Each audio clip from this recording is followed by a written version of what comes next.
Special Hyderabadi paneer. एक pan घ्यायचा, त्यामध्ये तेल, 250 ग्राम पनीर भाजून घ्यायचं.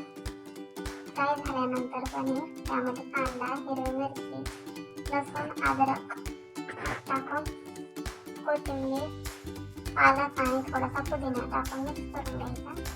छान परतून घेतल्यानंतर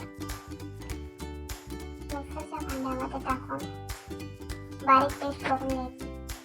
पेस्ट, एक तवा घ्यायचा, त्यामध्ये तेल, खडे मसाले टाकून छान भाजून घ्यायचे. त्यामध्ये पेस्ट टाकायची.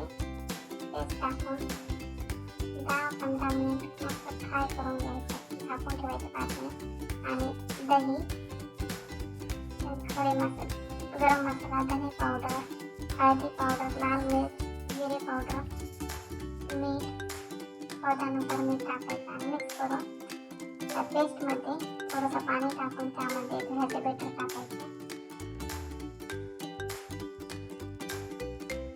थोडं गरम पाणी टाकून त्यामध्ये मलाई टाकायची आणि मिक्स करून घ्यायचं. मिक्स केल्यानंतर पनीर टाकून आणखी छान मिक्स करून घ्यायचं. गरमागरम पनीर